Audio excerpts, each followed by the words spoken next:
ในพนาวรถเขาไว้พี่น้องพอดีแซงอันนี้เข้ามาก่อนเนาะในพนาวรถเขาไว้ทางตู้เวียงแล้วก็น้องแดงพนาวรถเขามาเก็บพี่น้องเลยเนาะมาเก็บในห้องครัวเพิ่นอะไรพี่น้องโอ้คลิปนี้ก็บอกว่ายักษ์ลายพี่น้องเลยนี่แหละโอ้เอาเขาเก็บไว้ตรงนี้บ่น้องล่ะอ๋อเก็บไว้ตรงนี้สากแบตเต็มแล้วบ่นี่ยัง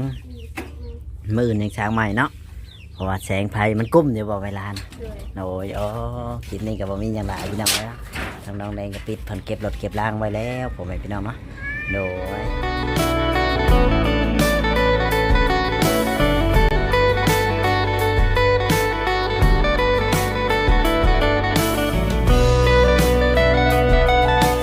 สวัสดีเลยสบายดีเนาะพ่อแม่พี่น้อง FC ที่หักแพงบ่ว่า FC ในประเทศและก็ต่างประเทศกันยินดีต้อนรับเข้าสู่ช่องเบาจอยชาแนลพี่น้องเลยวันนี้ก็ได้มาหาน้องแดงอีกแล้วช่วงค่ำๆเย็นๆแรงๆเนาะพ่อแม่พี่น้องได้มาเยี่ยมมายามน้องเพิ่นพี่น้องเลยเนาะก็มาหาทางน้องแดงคือเก่าพี่น้องเลยเนาะหรือว่าใดๆเฮามาหาเพิ่นเนาะก็ยังบ่มีหยังคืบหน้าไปเลยพี่น้องเลยเนาะเพราะว่าทางเบาจอยก็ได้เดินทางเข้ามาหาทางน้องเพิ่นก็สองเทื่อได้พี่น้องเนาะมื้อนี้ก็ได้มาหาน้องเพิ่นก็ถึงกันถึงซานคือเก่าพี่น้องเนาะก็สิพาพ่อแม่พี่น้องไปเบิ่งไปชมนํกันทางน้องแดงเลยเนาะบ่ซักษาเสียเวลาพี่น้องเนาะก็พัดถ้าว่าผิดประการใดก็ขอโทษขออภัยไว้ตรงนี้ก็พ่อแม่พี่น้องเนาะแล้วแต่ทาง FC เนาะที่ครอบครัวที่ทุกข์ยากเลยพี่น้องเนาะเฮาก็ได้มาเยี่ยมมายามเพิ่นนั่นแหละว่าการเป็นอยู่เพิ่นเป็นแนวใดแต่ละมื้อแต่ละวันเนาะพ่อแม่พี่น้องไปเบิ่งไปชมนํกันเลยเปิดชาติเวลาโดยไปดีเด้อน้องแดง สบายดีเด้อ ตั้งกล้องไว้ทางนอกทีเดียวเขาจะนั่งทำบุญนับ แม่น ว่าชาวยืนเท่ากับที่เมื่อยเนาะ แม่น ทางน้องได้ติดไม้เราเลี้ยงเลยโดย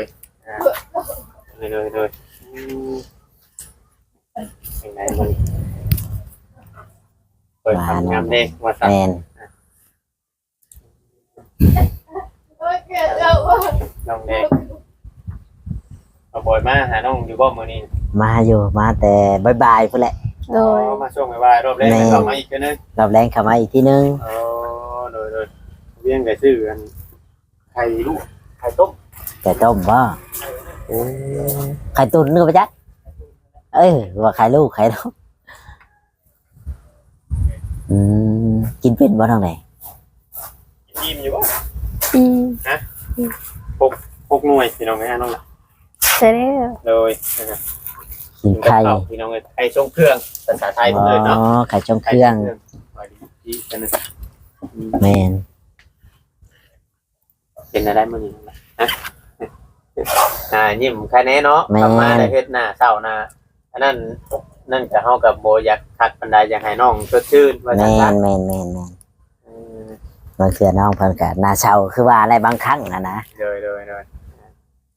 ปรับตัวไปนำสถานการณ์ไปซั่นซะเนาะกินข้าวได้บ่ยามแดง ยัง อยู่บ่อ๋อยังอยู่พี่น้องเอ้ยโดยน้องพี่น้องคือว่านอนกับไผบ่แดงเนี่ยตอนเย็น นอนกับว่าว เอาว่ามาได้บ่ โดย โอ้เอาว่าแล้วก็น้องแพ้วแล้วก็ไปอีก แล้วก็ เปียบ่ โดย น้าไผบ่ได้มาบ่น้าไผกับน้องแดมยังบ่ได้มา โดย อ๋อเพิ่นอยู่ยังคือโดนแทง เพิ่นหาเฮ็ด เพิ่นหาเฮ็ดน้าว่าได้เฮ็ดมาอยู่บ่ บ่ได้แต่ข้าว ได้แต่ข้าว ได้แต่ บ่ ข้า ได้ วมา เฮ็ด กิน ได้แต่ข้าวเพิ่นว่าพี่น้องเอ้ยเนาะได้แต่ข้าวว่าซั่นตอนแรกนี่คืออันทางญาติทางนั้นคือสิบ่ได้ออกมาแล้วเนาะ โดย เป็นหูได้เนาะ โดย โดยเดี๋ยวบางทีเพิ่นบ่ฮู้ยันว่าเพิ่นออกมาเพราะว่าเพิ่นเป็นห่วง แม่น บ่อยากให้น้องแดงกับน้องแพรวนอน2คน แม่น โดยเข้าห้องน้ำห้องในตอนคืนกันระมัดระวังเนาะ แม่น โดยเพิ่นยังบ่มาเบิ่งดินมื้อนี้กันเนาะ โดยมื้ออื่น มื้ออื่นบ่เพิ่นว่าอ๋อน้องพอมีเพิ่นเว้าได้บ่ มื้ออื่นมาค่ะ อ๋อมื้ออื่นน่าสิเห็นรถ รุดว่าซั่น โด ซะ ยตอนเช้า อ๋อ รถแท็กเตอร์ว่าซั่นซะเนาะบ่ แม่น อา แม่ จ น สิมีความเปลี่ยนแปลง แม่นอาจจะมีเข้าไปแฝงแต่รอรุ่นน้ำกัน โดย นั่นแหละ เนาะพี่น้องเนาะหลายคนหลายท่านว่าซั่นซะเนาะ ก็อยากเห็นเนาะ อยากเห็นแต่ แม่น ทางผู้รักผู้ใหญ่หลายท่านเพิ่นก็อยากรอเบิ่งว่าซั่นซะเนาะพี่น้องเนาะรอเบิ่งรอเบิ่งเพื่อนน้องแดงที่ตั้งขึ้น แม่น โดยแต่ทางนาบ่าวนี่ได้มาแต่เขาเนาะ โดย เพิ่นก็แสดงว่าเพิ่นก็มาไว้เด้อขับรถแตกๆเนาะ แม่น ถ้าเฮาเลยอะไรเบิ่งในยาทางนี่เฮาเคยขึ้นไปกับบ่บอยนี่ห่วยบ่แม่นมันใกล้เด้ทางน่ะ โดยมันไกล ไกลแฮง แม่น เพราะว่าเป็น100กิโลพุ่นได้พี่น้องเอ้ยแสดงว่าเพิ่นออกมาแต่เช้าเติบเพิ่นยังฮอดพี่ แม่นเฮาพี่แต่4-5 โมงเนาะ โดยเพิ่นก็น่าสิเป็นห่วงทางนี้แต่ว่าผู้น้อยน่ะเพิ่นเอามานํเนาะ โดย ปกติผู้น้อยได้อยู่นำแม่เนาะบ่บ่ แม่น เพิ่นติดพ่อเพิ่นบ่ได้ติดแม่ โอ้เพิ่นติดคอเอาพี่น้องเนาะ แม่น มายามแดงๆว่าซั่นพี่น้องเอ้ยจะเอากับข้าวมาส่งคือเก่าเนี่ย แม่น ทางเวียงยันว่าทางน้องเพิ่นอยู่กับน้องแพ้ว2 คนยันว่าบ่มีแนวกิน แม่นยังบ่มีแนวอยู่ได้กิน มื้อนี้ยังบ่ได้เฮ็ดกินหยัง โดย มื้อเช้านี่กินหยัง กินเลี้ยงปลา กินปลากินปลาบ่เวียงชื่อให้มันบ่อ๋อเนาะๆเที่ยงกันเด้จ้ะ เลี้ยงกะ กินกั กั บบ ปิ้งไก่ กินไก่บ่ โดย กินไก่บ่เวียงชื่อมามื้อนี้เนาะ โดย เมื่อวานนี่กินตับ ตั เนาะ บโดย เปลี่ยนแต่ว่าบ่เวียงสิไปย่ามชื่ออาหารแบบว่าบ่ให้มันซ้ำกันนะ อ๋อสลับสับเปลี่ยน แม่นตอนเย็นนี่ก็ได้ชื่อไข่ว่าใครสิชื่อปิ้งไก่ปิ้งตับปิ้งอันนั้นบัดน้องกินเรื่อยแล้วจังน้อยน้องสิเบื่อ แม่น ไปปรับเปลี่ยนกันไปเกลือใกล้เกลือยังนะบ่น้องหลานน้ำแดง เกลือแล้วอาหารยังบ่ได้อาบน้ำ อ๋อเกลือแล้วยังบ่ได้อาบน้ำ อืม โดยเมื่อกี้นี่บ่เทเพิ่นก็ถามบ่เวียงอยู่เรื่องน้ำเนี่ยไรบ่บ่เวียงก็เดี๋ยวแต่ทางน้องพามีตอนแรก โดย คิดว่าตอนแรกนะว่าสิน้องแดงว่าอยากซื้ออันไหลมาใช้เนาะ โดย แม่น อันที่ทางน้องพามีเพิ่นว่าสิเจาะไม้บ่คือว่าแน่ไรน้อง โดย เพิ่นว่าสิเจาะไม้เด้อก็เลยโจะ อืม ทางบ่เทว่าร้านที่เพิ่นซื้อโซลาร์เซลล์นั่นเพิ่นย้ายบ่เลยบ่เห็นเพิ่นว่าเพิ่นย้ายร้านเนาะ โดย แม่นเพิ่นย้ายร้านได้หยังก็บ่เห็นเพิ่นเนาะเลยบ่มีการติดต่อหยังเนาะเลยเอาไปชื่อพี่น้องเลย อืม เลยอย่ามีแต่ว่าทางเมืองน้องพามีเพิ่นสิเจาะให้ใหม่คือว่าแน่ไรเป็นกันต่อไปพี่น้อง แม่น มาเป็นกำลังใจให้ทั้งน้องแดงให้สู้ๆให้เข้มแข็งแน่ไรครับรอว่าให้เป็นเพื่อนเป็นหยังของเจ้าของก่อนแต่จังว่าเป็นใหญ่ออกมาอยู่เป็นส่วนตัวก็มาสิอยู่ผู้เดียวกันเนาะ โดย แม่น เพราะว่าทางนาบ่าวเพิ่นก็บ่ได้ว่าหยังหรอกพี่น้องก็เพราะว่าเพิ่นก็ตอนนี้ก็แบบว่าอยู่กับน้องแพรวไปก่อนเพิ่นว่า โดย ถ้าว่ามีเพื่อนมีหยังก็น้องแพรวอยากออกมานอนน้ำน้องแดงก็บ่เป็นหยัง โดย แม่น เพิ่นอันนี้ก็คือว่า ตามผู้รักผู้ใหญ่ตามนายบ้านหรือว่าตามนั่นน้ำบ้านเฮาเนาะพี่น้องเนาะเพิ่นก็เฮาก็สิแบบเข้าไปยุ่งเกินไปก็บ่ได้ แม่นก็ตามเพิ่น ในอันขอบเขตหรือว่าญาติพี่น้องเพิ่นพี่น้องกัน แม่น จักหน่อยถ้าว่าเอายุ่งเกินไปหรือว่าก้าวไกลเกินหน้าที่บางทีเนี่ยอาจจะว่าซั่นซะอาจจะสิบ่ได้ถ่ายคลิป โดย น้องแดงก็อาจจะบ่ได้เฮือน แม่น เพราะว่าถ้ามันเกิดความวุ่นวายว่าซั่นซะน้องบ่อยเนาะ แม่นแม่นมีแต่ว่าให้เขามุกเข้าใจนํกัน แม่นคำบ่เข้า แต่ ใจ ว่าให้อันผู้รักผู้ใหญ่เพิ่นเบิ่งในคลิปนี้เพราะว่าอยากจะสมทบคนละเล็กคนละน้อยเพื่อปูนคนละศอก2ศอกว่างบน่ะบ่ได้พอถามมึงทีมงานแล้วมีแต่ว่าเฮ็ดไปเรื่อย แม่น ๆ มันบ่ได้งบบ่ได้พอถ้าว่าอยากจะช่วยคนนั้นคนนี้ FC ท่านใดอยากจะช่วยปูนคนละ2 ศอกหรือว่าศอกหนึงแต่สมทบเข้ามาได้เพราะว่าแต่ละช่องก็ได้ว่าซั่นๆบ่ได้แม่นแต่ว่าช่องคนนั้นคนนี้ดอกพี่น้อง แม่น ช่องหลายสิมาถ่ายน้องแดงหรือบ่มาถ่ายแต่ผู้รักผู้ใหญ่ว่าไปให้น้องแดงแน่ก็น้องแดงก็ยอมรับเบิดทุกทางเนาะน้องแดงเนาะเพื่อสิเป็นการสมทบให้เพื่อนแล้วว่าการเฮ็ดเฮือนนี่มันโมเมนต์ของง่ายพี่น้องเอ้ยมันก็ต้องใช้งบประมาณหลายเนาะ แม่น คือว่าทางบ่เวียงก็เคยเว้านะมีงบแต่ก็บ่หลายแต่ว่าก็ช่วยได้ทำที่ช่วยได้ผู้รักผู้ใหญ่เพิ่นก็เพิ่นก็บ่หลายคือว่าเนี่ยเพิ่นก็หลายทางไปเนาะน้องแดงเนาะ โดย หลายทางช่วยว่าท่านทราบพี่น้องเอ้ยทางบ่อยเพิ่นมีบ่บ่อย กะพังเบิ่งนี่แหละ ทางเบิ่งไป แม่นพังเบิ่งไป รอเบิ่งว่าเพิ่นตั้งเสา แม่ ก่อน นรอเบิ่งตั้งเสาขึ้นก่อนหรือว่าจังใดกะค่อยว่ากันอีกทีหลังเฮากับบ่ทันเว้าไปก่อนนะ โดยทุกคนคือกัน แม่น ถ้าว่าไปก่อนเนี่ยถ้ามันบ่เป็นจริงเนี่ยมันสิเจ็บ แม่น ท่านพี่น้องเอ้ย เฮาให้ความหวังน้องเพิ่นแล้วเฮาเฮ็ดบ่ได้เด้ฉันมัน แม่น สิเสียใจนะมันสิเจ็บ เสียใจ แม่ หนัก นเฮาก็ต้องฟังไปก่อนต้องรอ ว่าบ่เวียงเคยถือมาหลายครั้งแล้ว แม่น ว่าเคยแบบว่าไปให้ความหวังเพิ่นเนี่ยเฮ็ดบ่ได้ แม่นเฮาบ่ได้มันเพิ่น โอ้โทษขออภัยหลายเนาะพี่ แม่ เนาะ น เพราะว่าหนึ่งมากอะบางเทื่อบางทีก็อาจจะมีผู้รักผู้ใหญ่เพิ่นบอกแหละบัดนี้เพิ่นติดตามคลิปไปบางเทื่อมันก็บ่เห็นควรเพิ่นก็อาจจะยกเลิกก็มีเนาะ แม่นแม่นแม่น ว่ามันเป็นสิทธิ์ของผู้รักผู้ใหญ่เพิ่น แม่นมันสิทธิ์ของเพิ่น ก็ก้าวไกลก็บ่ได้ก็บ่เป็นหยังคือหลายคนอยู่เข้ามาหามื้อนี้ไงน้องเนี่ย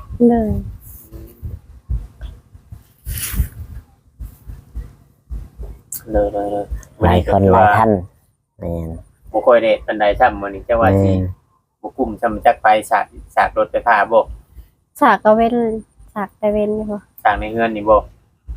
สากแต่เว้นมันบ่กุ้มเด้มัน แม่น ไฟรถไฟฟ้ามันกินไฟแห้งเนาะ แม่นมันกินไฟแห้งกับไฟหลายอีก เลย เลยน้ำในตักมาเบิดได้แล้วว่ามัน เด้อ ตักแล้วเนาะพอได้ใช้ได้อาบเนาะ อืม เลยแต่ยังตรงไหนก็ยิ้ม แม่น เดี๋ยวเบิ่งบ่อยๆถ้าบัดยิ้มบัดนี่โดย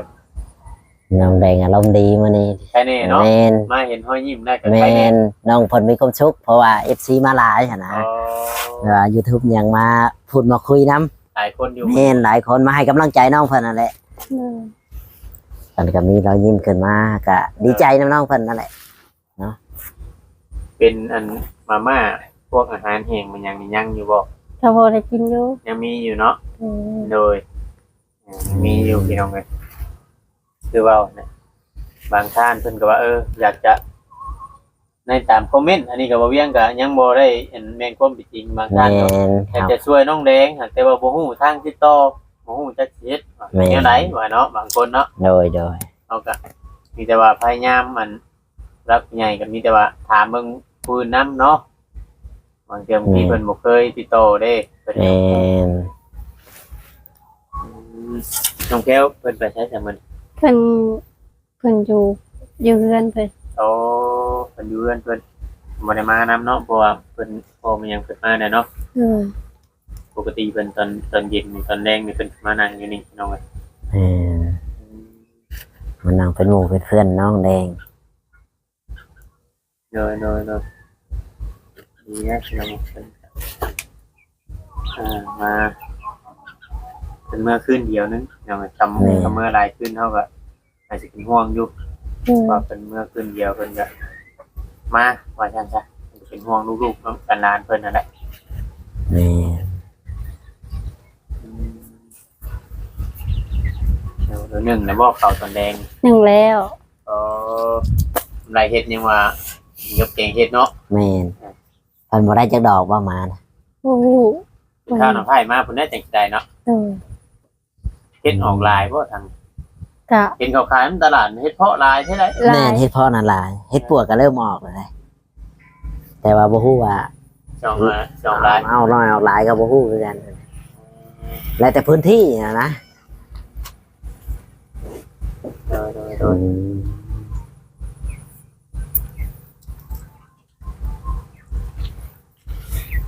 จากโมงปกติแบบว่าเจ้าไปนอนอยู่คน ประมาณ6 โมง 6 โมง ก็20 โมงเฮ็ด9 โมง แล้วแต่ แล้วแต่เวลา แต่ว่ามื้ออื่นนี่ทั้งน้องพามีเพิ่นว่าว่ารถสิมารุดเนาะ โดย เพิ่นมาบอกแล้วเนาะ โดย ตอนเช้าเพิ่นว่าติ โดย อ๋อเออ มาแจ้งน้องแดงไว้ก่อน ดีใจนำเนาะ แม่น อากาศแต่ว่ามื้อนี้เฮาก็คิดว่าย่านว่าฝนตกพุ่นใด แม่น เนี่ยฝนตกผู้ย่านมันมารุดบ่ได้แต่พอต้องฟ้าแจ่มใสเฮาก็คนก็แจ่มใสนำ แม่น น้องแดงก็แจ่มใสนำเป็นย่านฝนตกมื้อเช้านี่ก็เลยน่าอยากสิเช้าในจักหน่อย วันนี้ก็มีรอยยิ้มช่วงค่ำๆเนาะ แม่น เพราะว่าแดดมันรอยยิ้มนี่ เพราะว่าถ้าฝนตกมื้อว่าน้ำก็อ่างโดได้นี่ โดย แม่นจังได๋ เพราะว่าดินมันอิ่มโตเลยเนาะ แม่น อิ่มโตดินอิ่มหยังเนี่ยมันก็อยู่เลยโดได้ ดินโตดินอิ่มน้ำไม่ว่านะ โดย ตาเฮาได้ดุดคูณขึ้นแล้วก็ดีเนาะมันสิว่าเป็นสิ่งที่ดีอะนะ พี่น้องเอ้ยก็บ่มีหยังหลายน้องแดงก็ แม่ ง่ายก็เข้ามาเยี่ยมมายามเลยคือเก่าทำหน้าที่เก่าอันนั้น แม่ กับข้าวกับน้ำมาส่งยามมื้อเช้าบ่แดงดีใจอยู่บ่ โดย ดีใจใจทางไงก็สบายใจไปอีกเนาะ แม่น คำว่าบ่ดีใจอ้ายก็อยากเศร้าใจเด้ แม่น เนย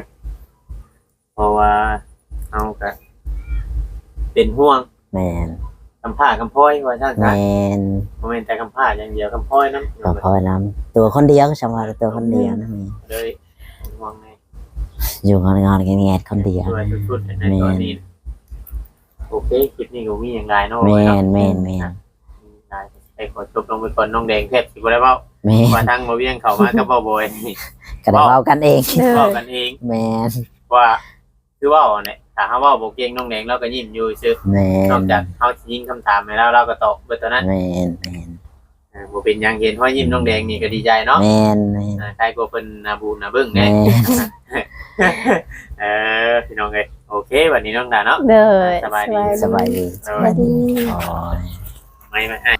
หรือว่าจังใดก็มาลุ้นน้ำกันพี่น้องเอ้ยทาง FC เนาะเพราะว่าเพิ่นสิได้รุดบ่หรือว่าจังใดมื้ออื่นเช้าพี่น้องเอ้ยเนาะต้องมาลุ้นน้ำกันว่าทางน้องพอมีเพิ่นได้มาแจ้งน้องแดงไว้แล้วพ่อแม่พี่น้องว่าหรือว่าจังใดก็ต้องมาลุ้นน้ำกันก่อนเนาะหรือว่าจังใดก็ให้พ่อแม่พี่น้อง ติดตามรับชมต่อไปพี่น้องเอ้ยเนาะก็คือทางเฮือนน้องแดงว่าสิดุดแล้วบ่หรือว่าจังใดหรือว่าสิบ่ได้ดุดก็มาพังน้ำกันอะไรมื้ออื่นเฮาก็บ่ฮู้เนาะก็ยังบ่ให้คำตอบ FC เนาะพ่อแม่พี่น้องก็ต้องมารอรุ่นมารอพังน้ำกันว่าเป็นจังใดมื้ออื่นเนาะการที่ว่าเพิ่นสิได้เข้ามาบ่หรือว่าจังใดก็ให้กำลังใจกันคือเก่านั่นแหละพี่น้องเอ้ยเนาะก็คลิปนี้ก็ให้กำลังใจกัน ทางบ้านน้องแดงก็เพราะว่าเฮาก็ได้มาเยี่ยมมายามน้องเพิ่นช่วงค่ำๆแรงๆเย็นๆนี่พี่น้องเอ้ยเนาะให้พ่อแม่พี่น้องเบิ่งชมน้ำกันอะไรเนาะทางบ้านทั้งสองเพิ่นพูดพี่น้องเอ้ยอาจสิเว้าหลายแน่น้อยหนึงก็ขอโทษขออภัยนำ FC เนาะถ้าผิดพลาดประการใดก็ขอโทษขออภัยนำ FC ที่อยากแพงทุกท่านทุกคนที่กลับมาดูมาชมช่องบ่จอย Channel เนาะแล้วก็ให้กำลังใจกันแน่เด้อพ่อแม่พี่น้องก็คลิปนี้ก็สิบ่มีหยังหลายทางบ่จอยขอจบคลิปไว้ก่อนพ่อแม่พี่น้องพบพอกับคลิปต่อๆไปเนาะที่บ้านน้องแดงฝากพี่น้องกดไลค์กดแชร์กดติดตามบ่ได้พลาดคลิปใหม่ๆที่บ่าวจอยลงไปพี่น้องเอ้ยเนาะคลิปนี้ก็สวัสดีและสบายดีเนาะพ่อแม่พี่น้อง FC ที่หักแพงทุกท่านทุกคนที่เข้ามาดูมาชมเนาะโดยพ่อแม่พี่น้องภาพนี้โดยไป